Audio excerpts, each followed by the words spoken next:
privileged to be connected with a teacher in the early primary stages. She's a year 1 teacher. Her name is Kira. And she has done a little bit of recording for us. So on the day that she went to record this piece for us, she was feeling dreadfully unwell, and she said that she was not going to turn her camera on. So we do have her audio, and we have popped it into a little bit of a video for us to watch. And it's based on some of the questions that we have got from you all and carers and the workforce around things that are going on in that school context, in that early years of school.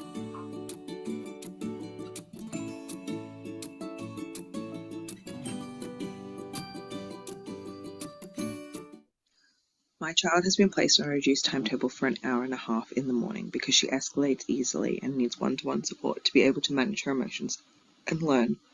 While I know her behaviours can be difficult to manage in the classroom, I am worried that she is not getting to learn how to be around the other children and is not getting a full day of learning.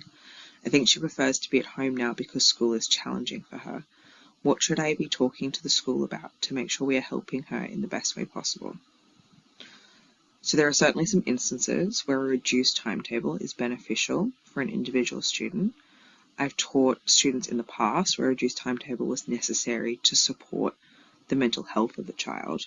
However, the goal should always be for the child to increase their time at school. So it's really important that you are in contact with the school about what are the steps that we're going to take to make sure that we can slowly increase my child's time at school.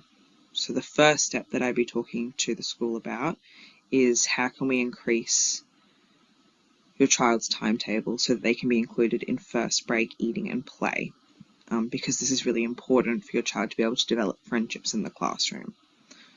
I would also recommend talking to the classroom teacher about identifying parts of the curriculum that your child enjoys. So maybe your child really enjoys maths or art. How can they engage in that during the short time they're at school? By making that short period of time that your child is at school really engaging, they'll be much more likely to respond well to an increase in their timetable when that occurs.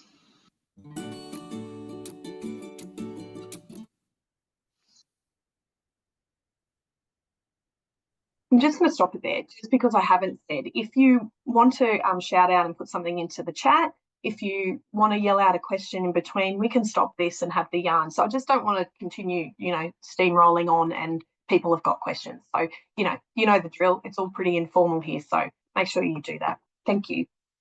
I have a child who will run away from the classroom when he gets escalated. What are the best ways to respond to children who run away? Is this a difficult thing for schools to manage, as the school is very heightened about this behaviour? Running away is a really common response for children who become escalated in the classroom, and it can be really worrying for the school and the classroom teacher from a safety standpoint. As a teacher who has taught many students who have been runners, it is always on my mind that they might hurt themselves by running onto a road. However, there are systems that can be put in place by the school to support your child and their teacher. It's important to remember that all behaviour is communication from your child. So it's important to ask questions like, why are they running away? Are they overwhelmed by the classroom environment? Are they finding the work too difficult? Are they seeking a response from an adult? The way that the school responds to a child running away should depend on the reason for the behaviour. So I would recommend meeting with the school to discuss a safety plan for what will happen when your child runs away. Whose responsibility will it be to ensure your child's safety? How will that person ensure that they have a strong relationship with your child? It's not always possible for the classroom teacher to follow your child when they run. However, it is really important that whoever is maintaining the safety of your child has a relationship with them. Your child is very unlikely to want to return to the classroom with someone they don't know or trust. Don't be afraid to ask how the school staff are developing a relationship with your child.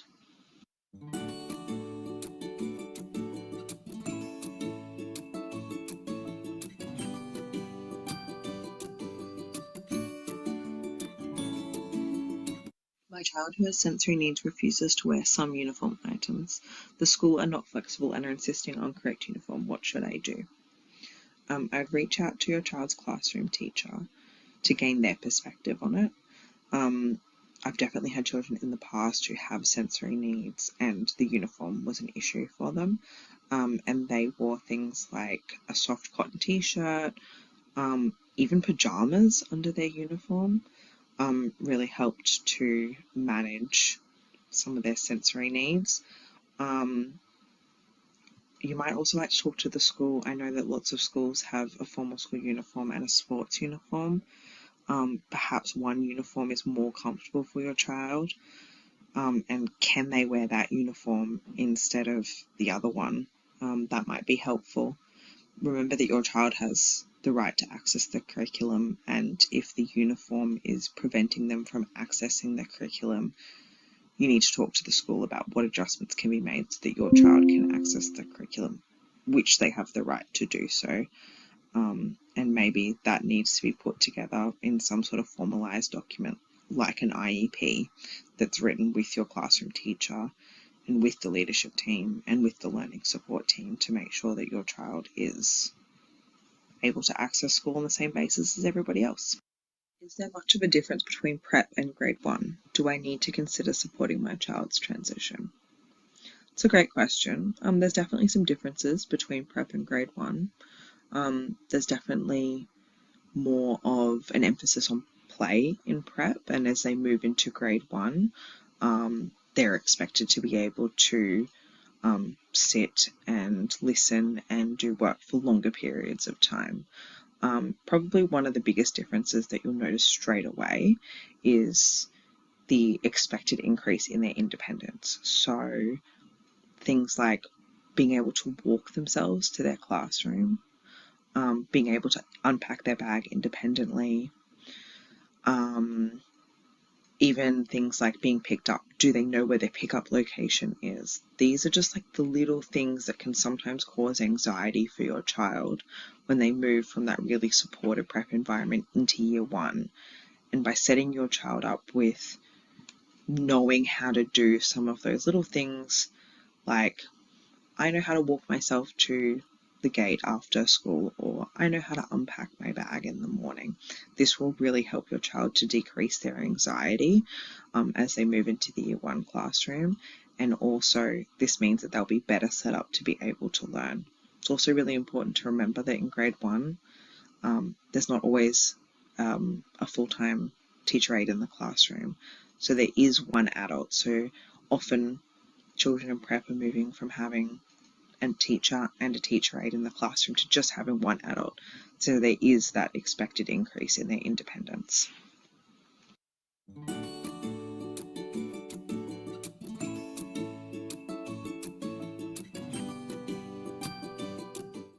My child had teacher aide support in kinder and prep, but no extra support in grade 1. Who do I talk to about reinstating teacher aide support?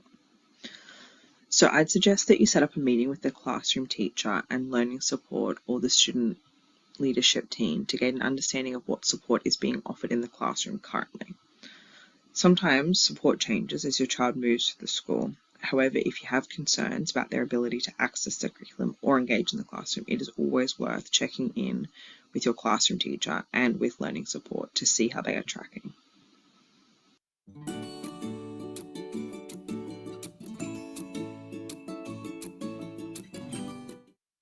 If my teacher says they're making adjustments in the classroom for my child with ADHD, what does that mean? What would that look like?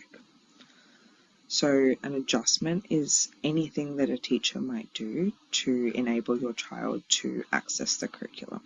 So it might be something as small as repeating an instruction after it's delivered to the whole class.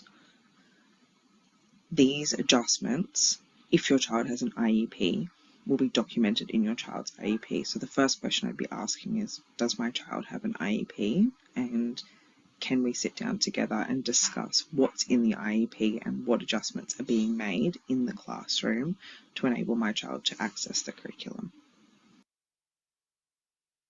Thank you, Kira. Indeed. So a little bit of a snapshot. She was able to answer some of the questions that were put through. I'm not sure if there's something on the top of anybody's mind that's kind of sprung to mind since having a little view of those ones, but really helpful. I know it was for us when we were hearing her responses that, you know, that it's really nice to hear it come directly from a classroom teacher, somebody who's doing the do right now and experiencing that.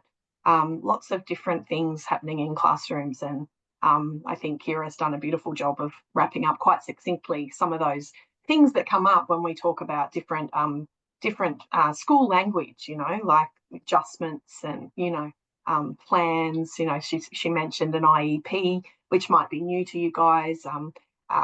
Lots of different ways of describing all those kind of support plans for students in schools. An individual education plan is but one of them, depending where you are. Again, in Australia, that could be looking very different, and across systems can look very different too, from a state system through a Catholic system, independent, for example. So it's really nice to hear the echo of a lot of the conversations that we've been having over the time with you guys around, talking to your classroom teachers, how do we engage in those really meaningful conversations to make sure that our young people are supported in the classroom, and particularly in those really early years where we know it is really important that they have full engagement and that they are able to learn to the best that they can alongside their peers, so that they have the best start in their education journeys. So really appreciate Kira's time for that. Thank you, Susan, for making the time. I'm going to give you guys a little brief intro to Susan. She's provided me with a little bit of a bio, and I know that she's got some stuff to run through with you around transitions. So, as the manager of the UK Early Childhood Pedagogy Service, Susan developed strategies to deepen reflective processes connecting theory and practice with educators from early childhood services and schools.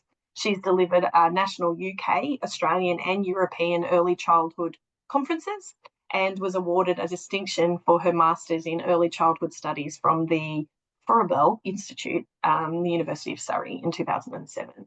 Upon returning to her home here in Queensland, Susan opened the Department of Education and Training funded early years centres in the Brisbane area around Browns Plains and Beaudesert Acacia Ridge. Susan was one of the founding directors for the Logan Child Friendly Community Consortium Trust, and the mechanism for which is a mechanism for collective impact funding for Logan Together. Before taking up her role as Partnership and Innovation Officer for the South East Region Education Department of Early Childhood Education and Care, Susan enjoyed working with the Centre for Children's Health and Wellbeing and Children's Health in Queensland. I'm going to introduce Susan to you now. You have seen her lovely face on the screen, and thank you for taking the time to be with us today, Susan, and I'm going to hand it over to you. You let me know when you'd like me to start your presentation. Fantastic. Thanks, Megan. And it's really great to talk to everyone about early years and transitions to schools. So I think Megan's going to start. And what's lovely is it's really good that I can just talk rather than be trying to fiddle with things as well as doing the presentation. So Megan's going to put that up on the screen. And so what we're going to talk about is ways to strengthen participation and transitions to early childhood settings, including kindy and prep. And I know I've also got some questions that hopefully I'll be answering when we're going through the slides. First of all, I'd like to acknowledge the traditional owners of the land in which I'm meeting. I'm on the Kumbermeri country, and which is the saltwater people, but I'd like to acknowledge all traditional owners of the land, seas, skies and waterways across Queensland and beyond into the rest of Australia, and pay our respects to elders past, present, emerging, because they hold the memories, traditions, culture and hopes of Aboriginal and Torres Strait Islander peoples across the state and the nation. And I really feel that it's really important to have that better understanding and respect for our Aboriginal and Torres Strait Islander cultures, because we're developing that enriched appreciation of Australia's cultural heritage. And we're hoping that that all leads to reconciliation. And it's really essential to the maturity of Australia as a nation and fundamental to the development of an Australian identity. So we're going on to the next slide. And what this slide shows us, we've developed this to help explain what we call pathways to early childhood. And what I'm talking about, so this is possibly quite specific to Queensland, but I think it's the pathways that we're all talking about. What we're talking about is informal activities, informal experiences like playgroups. In Queensland, we've got early years places. I know in South Australia, there's children's centres. We know in Victoria, there's always been, and the same in Tasmania, child and family centres. So we're talking about, and playgroups are across the whole of Australia. So we're talking about where are those touch points that early childhood experiences happen. And in a way, for me, that was answering the question of, is it beneficial to go to a daycare service instead of just waiting for them to start kindy? What I'm suggesting is any pathway is great. So, but what the research tells us is the year before school, and this is international research as well as national research, it's saying that the transition is helpful if the child has already had some form of activity, potentially even kindergarten or preschool. They're called different in different jurisdictions. So hopefully that answers that question. And what this pathway is showing us, we're talking about the under threes, then we're talking about the 3 to 4 year olds, then we're talking about the 4 to 5 year olds, because that in Queensland it's called prep. In it's the starting of school. And then that brings us to the next slide. And one of the questions was about, if you feel your child is not ready to start prep or kindergarten, do they have to start the year? So what I'm talking about here is, yes, there are starting school ages across Australia. Compulsory schooling does begin at 6 years in most jurisdictions. In Queensland, for example, we have free kindy for all children the year before that school age, and that's 3.5 years to 4.5 years. And general starting age for school is around that 5 years. But what we're also aware of is that there's transitions that happen across those ages and stages, but they happen all the time for children. So I call it the vertical and the horizontal. So we have transitions every day. I had a transition today where the sole of my shoe fell off as I transitioned into the office, and found it hilarious and thought, how would I feel if I was 3 or 5 and that happened? You know, and so we're always having transitions. So we have transition from our home environment. We then also have transitions if you're in an early childhood service between those rooms, and we call those sometimes settings. We have them to kindy, we have them to school, but we also have them in the out of hours school care. So the outside school care hours are also part of those transitions, but we also have them with community.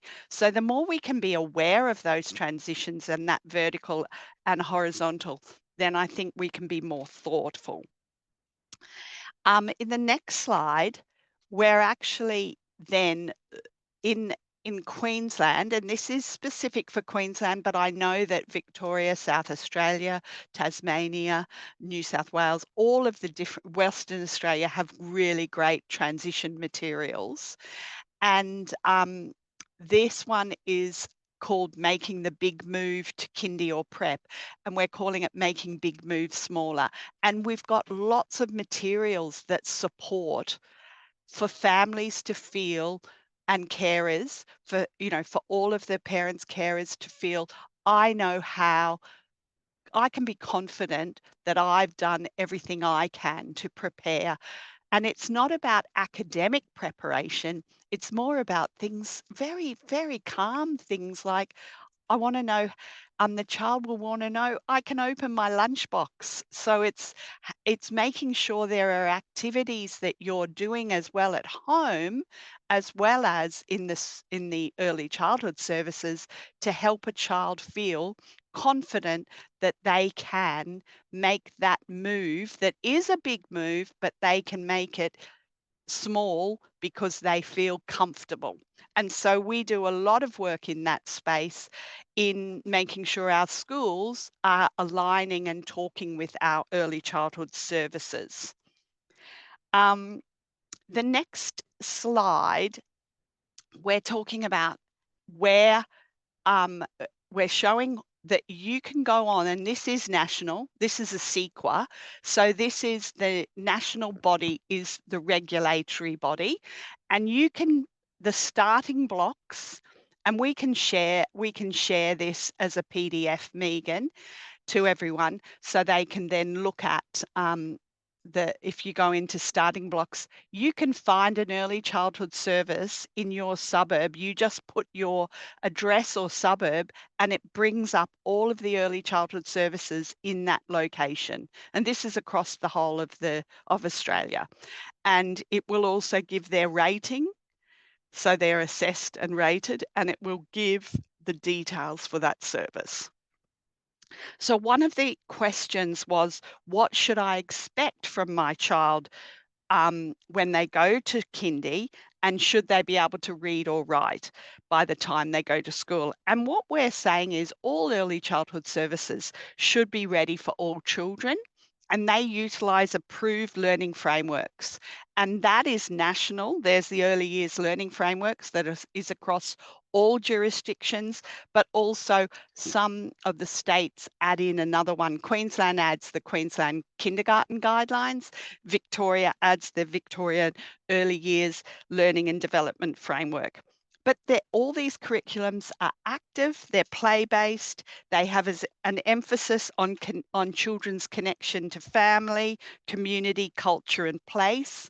They also, we know that children have different strengths, needs and interests, and that forms the basis for their learning. We're not putting a ceiling on learning, but we're not expecting children to have that formal learning processes in place like reading and writing before they go to school. Because in the very early years, children's early reading is crawling, because what they're doing is they're tracking. They're crawling, they're tracking, and that's the beginning of early reading. And early writing is by having a lot of gross motor. They need strength in their arms to have gross motor before they have fine motor, which is to get the pincer grasps. That's all what we'd call early writing. And then we also connect marks, making marks are part of realizing that writing has meaning. So they're all things, and we'll go on to the next slide, that help people understand. And that's why we're saying this is the early years readiness equation. Families need to be connected. Early childhood services need to be ready and connected. The community has to have that sense of feeling around, and the schools, rather than children being ready. So that is how we get ready children, by everybody else feeling that they understand that. And the other, if we keep going on the slides, because I'm aware we're running out of time, that we have developed a bit more of a approach that we call a tailored transitions, because there are some children that will need more, and they will need those conversations to happen with a team, but they have to have always parent-carer consent. So when our early childhood services realise, actually, this little one will need a little bit more thinking from everyone to work together, that's when we enact something we call a tailored transition. But the first thing to do is to get consent, so everyone's on the same page. And then eventually everyone talks together, plans together, so that transition is seamless. And that was answering the question of, can I work with the school while my child is still at kindy or in an early childhood setting to support? And that's what we're talking about with the tailored transition. And then I think the last slide is, these are all of the things that we are thinking about. We do know that complex trauma impacts children's development and learning and their emotions, their behaviors and relationships. So what we're doing is trying to make sure all of our early childhood services are realizing that they need to be ready, they need to be trauma informed, trauma aware, because and this is how we can all work together. We have to make sure we've got the communication and the connections, and we talk about children's strengths, interests, needs, but we're also planning together. And I think that might be, is it the last slide? So hopefully I answered those questions. I had my prompts that connected to the slides. So hopefully those questions were answered as I went through the presentation. Thank you, Susan. Yeah, you did, absolutely. So again, thank you for people who sent in questions. I think it is always, I'm not sure, like I can't get enough of hearing the messaging around, positive transitions from an early learning centre through to formal schooling. And I think, every child is so different that everybody's transition, even if you've done it before, the next time looks different and the next time looks different if you've got more children. So to continually having this conversation is really important in the way that we support. Thank you, Susan, for that. Is it okay, Susan, if I open the floor if anybody has a question of you? Yeah. Yeah, great. Is there anybody out there who wants to ask Susan anything while we have her online with us? I know what the Queensland team are doing. I think Donna's saying hi. Are you putting your hand up? Yes, I'd like to ask a question. Excellent. Hi, Susan. I'm in the middle. Hi, Donna. I'm in the middle of starting a tailored transition because I'm in northern Queensland, so we don't actually have that little expertise of you going. I'm just wondering though, and I'm trying to encourage my pracs into identifying whose role is it to encourage. I don't know what the word is, like if you see someone needs it, who takes the responsibility of calling it? That's a really good question, Donna.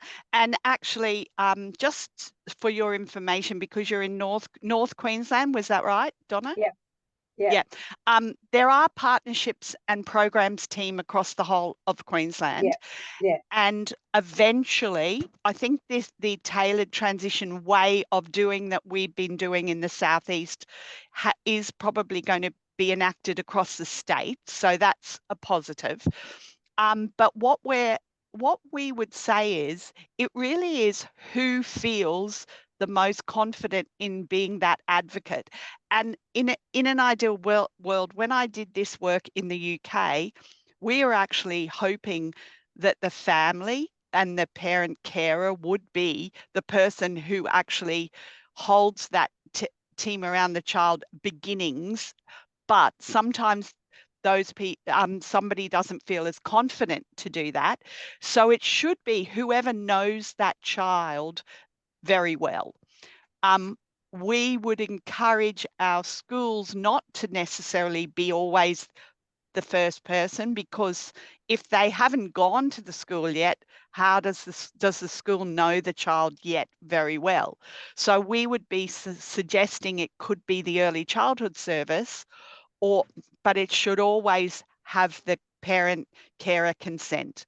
So, but if the parent carer feels very confident, we would say they could be the person, and then everyone works alongside that person, because it's actually who feels the most, who knows the child the most, or at least very well, and then the team around the child is which are the key ingredients that are needed, because it might be that health practitioners need to be involved as well. Yeah. I'm using your model. I've been in contact with Leanne, so. Good. Yeah. And so, Leanne is we're in the same team. Yeah. So I'm using that model, but we're also, my counterpart in Queensland, we're trying to do the transitions at the moment. So we're just trying to work out who we need to put pressure on to get them going, because there's a number of kids that need them. Yeah. Yeah. And look, what we always say is the earlier the conversations start, the better. Yeah, thank you. Really good point, Don. Thank you for that, and thank you, Susan. I think it is something to say. While we're, Susan's speaking really, from the Queensland perspective, and that's great because Queensland have something there. And there are other models that are existing all over Australia. But what Donna has represented is that you can actually look at that model and have a think about how you can actually use it in your space, because while there are some state-specific stuff in there, I think that there's some really great modelling around how you can engage in that process of transitions if you have a little one ready to go to school next year. And now is the time to be having those conversations. Yeah. Thanks, Susan. Jenny, I've noticed you come off mute. Thank you. I have a question. What is, I don't know how to word it, but like, what is the difference with twins? Like, because yes, twins should be treated as individuals, but they're still twins, and their safetiness is often with their twin. What do we do in that situation? I think you actually said it in a way, because what you said was they need to be seen individually, but also is there a dominant twin? Often there is somebody who, or a twin who's more confident, and sometimes one twin will speak for the other and do the translating. But and again, the team around the child could be, or the children could be, those conversations. What is should we, how could we be supporting them collectively as a pair, but also individually, and what differences then should be made? And I mean, I know when I was a very young teacher, we had twins in the particular early childhood service I was at, and the twin I had greater needs than the other twin, and so then that twin stayed in the early childhood service for another year when the other twin went into the school, and it actually seemed to work well that way. But that was a family decision, and everyone talked collectively, the professionals alongside the family, to say, what do you feel? So it's whoever, it's whatever you think is going to work best. But also, I'd love the child's voice in there will say what they feel. How do they feel? Do they want, how do, and often one will talk for the other, not necessarily always, but yeah, and sometimes they will tell you very clearly what they want. Yeah, it's interesting because the twins that I have, the more outgoing twin actually struggled more than being separated from his twin than the more quieter twin, if that makes sense. Yeah. And sometimes we call those the quiet ones are actually the ones who are doing either very well or sometimes not as well, and they slip under the radar. And we're focusing on, sometimes the squeaky wheel does get all the oil, but we've got to actually think about, well, what is it that the other little one is telling us but not in their words, but we're actually looking at their observe and seeing what's going on. But that is interesting. Yeah. I can see that happening quite a bit. Yeah. Thank you. That answer, was that helpful, Jen? I think so. I think so. Yeah. I think we see them as individuals, but it also means they've got such a strong connection. We also need to be thinking, will they benefit from being together, or will they actually prefer to be in individual paths? Yeah, and that's kind of the issue, is like, what do we do? Yeah. Thank you. Thanks, Jenny. Thanks, Susan. Yeah, interesting, isn't it? It's point an example, isn't it, of how different children are, but yet where we need to find comfort and support and safety. You know, I think the important part about any transition is the safety element. And we heard Kira talk about safety, you know, who's establishing safety for that child in the classroom, particularly if they're having a tricky time. You know, the relationship and the safety in that is really, really important. And bottom line, behaviours tells us everything, and a relationship matters. Yeah. Is there anything else outgoing here at the minute? I'm just looking at the time, and it gets away on us, doesn't it? Been a really great conversation today. If there's nothing else there, we might call it a day. And thank you very much, everybody, for your time. If you do want anything, need anything from us, Learning Without Barriers at lwb.org.au. Really happy to send you some resources. If you're a staff member, have a look on our SharePoint page. Carers encourage you to go to the caring space, into the caring guide. That's where we'll keep a lot of our all of our resources and webinar recordings. So have a lovely day. Thank you.